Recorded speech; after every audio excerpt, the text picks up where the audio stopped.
This is NPR's Book of the Day. I'm Linda Holmes. It makes perfect sense that a former CIA analyst would write spy thrillers, and that's what David McCloskey does. His latest is called The Persian, and it focuses on a surprise attack launched by Israel against Iran. And writing it presented a few challenges. He didn't have time to go back and adjust it so that it would be either more or less like real recent history. And naturally, it had to be reviewed by the real CIA, which gets to decide how much he can say about the spy game and what has to be redacted. McCloskey told NPR's Mary Louise Kelly that he doesn't always know exactly what he's going to be allowed to publish, but when he does get to tell the truth about espionage, it's sometimes plenty wild enough to be a novel without much invention at all. This message comes from Bonterra. Your nonprofit's mission is big, but your team is small. With fundraising software from Bonterra's Network for Good, you can focus on changing lives. Big impact, less stress. Learn more at bonterratech.com/NFG. This message comes from Progressive Insurance. Progressive makes it easy to see if you could save when you bundle your home and auto policies. Try it at progressive.com. Progressive Casualty Insurance Company and Affiliates. Potential savings will vary. Not available in all states.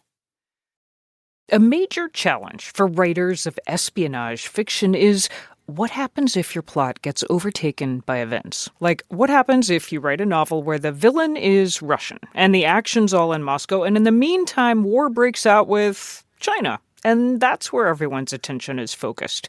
Well, our next guest has the opposite problem. David McCloskey keeps writing spy thrillers, and the plots keep coming true.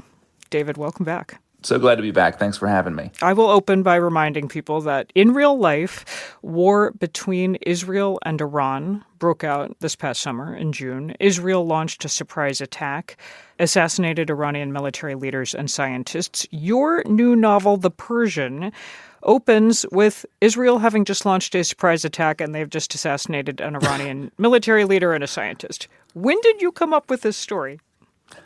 Well, I came up with this story well before the most recent sort of round between Israel and Iran. And unlike my last novel, where I wrote a Russia-focused story basically in the middle of Vladimir Putin invading Ukraine, this time I did not have time to go back and change the story. The book was already written and being printed during the conflict this summer. But the book really tries to kind of scrape beneath the kind of overt conflict and get into the heart of the shadow war between Israel and Iran. Well, I was going to ask you about this because when I last interviewed you, we were talking about one of your previous books, Moscow X, set in Russia, and you were telling me how as you were writing, Russia had launched its full-scale invasion of Ukraine and you had to redo all kinds of things. This time you just had to white-knuckle through it and figure it's going to be what it's going to be, and this is fiction?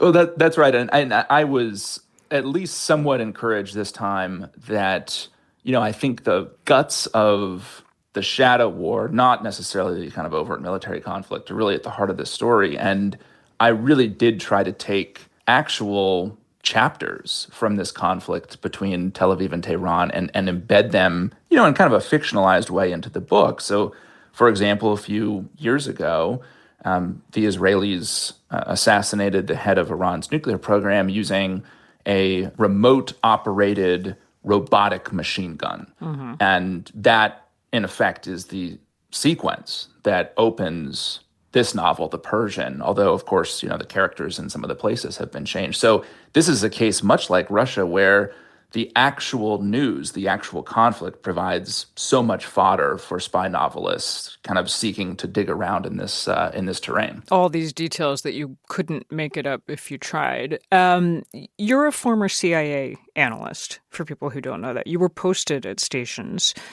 across the Middle East. How much of that inside knowledge shows up in this fiction? A lot of it, I would say. I mean, I dug up characters who are, real intelligence officers, or at least I'm trying to depict them as authentically as possible. Well, and CIA censors, I'll call them, the Publication Review Board, they're required to review everything you publish as a former CIA staffer, right? That's right, yeah. I was surprised at some of the details that are in here, and I thought, I don't know if he's making this stuff up. Yeah, I send every draft through the what we call our publication review board, and I'm oftentimes, frankly, a little bit surprised at what can get through. But in this case, I think there's so much that's actually, in particular, on that type of, on this kind of drones, or frankly, these types of intelligence operations that Mossad conducts in this realm of the shadow war. There actually is a lot out there that you can, as a novelist, you can kind of get the bones of the story.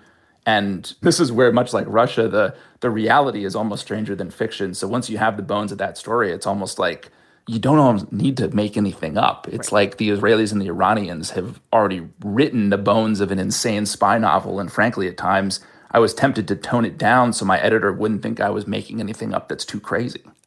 Were there any calls that went the other way? A detail you thought was completely innocuous that the CIA review board was like, delete, delete, delete? Yeah, so they deleted a reference to an instant messaging program used at the CIA. Hang on, are you allowed to tell us this if they told you you couldn't publish I'm not it? going to give you the I'm not going to give you the name of the program. Okay, It wasn't that the CIA uses an instant messaging capability. It was the specific name of the vendor, right? That provides that, and they deleted that. Presumably because the contract is classified or some such. Right. But then they left in, of course, relatively granular detail on how to construct an improvised explosive device. So it's oftentimes hard for this novelist to know exactly what will be redacted. You, I believe it was chapter 18, and you open it with something fascinating to me. You note that for most of its modern history, Israel has not had diplomatic relations with its near neighbors, which means Mossad, their spy agency, has not been able to operate out of Israeli embassies in the way that the CIA or, say, Britain's MI6 do. And you write, and I'm quoting, "Instead, operational teams are cobbled together, surged to where they are needed, then disbanded when the work is done. The plane is built as it flies." Is that true? And if so, how does it impact Mossad tradecraft?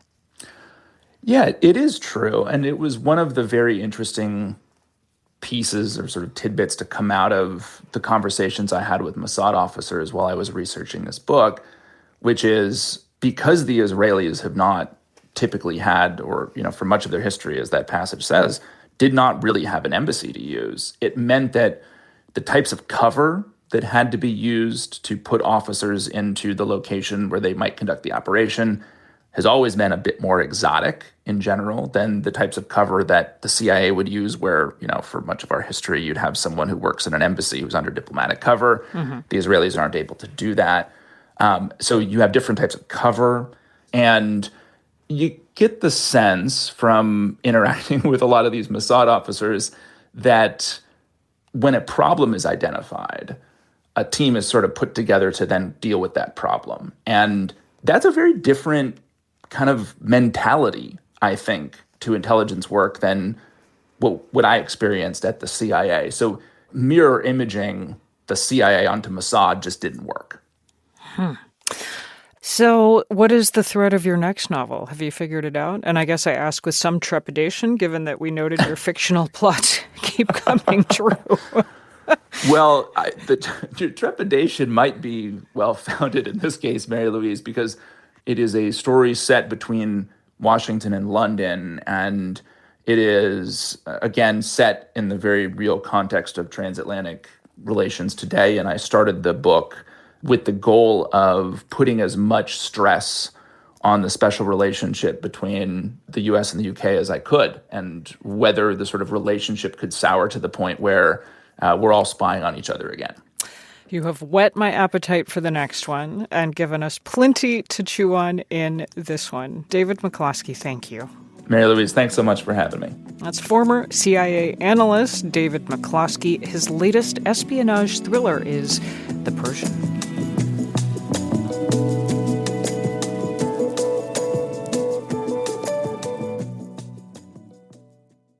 This message comes from Schwab. At Schwab, how you invest is your choice, not theirs. That's why when it comes to managing your wealth, Schwab gives you more choices. You can invest and trade on your own. Plus, get advice and more comprehensive wealth solutions to help meet your unique needs. With award-winning service, low costs, and transparent advice, you can manage your wealth your way at Schwab. Visit schwab.com to learn more. This comes from NPR sponsor Sierra. How businesses connect with customers defines their brand. Sierra is the platform for building better, more human customer experiences with AI. No stock answers, no hold music, just real solutions fast. Visit Sierra.ai to learn more. This message comes from Bombas. You need better socks and slippers and underwear because you should love what you wear every day. One purchased equals one donated. Go to bombas.com/NPR and use code NPR for 20% off.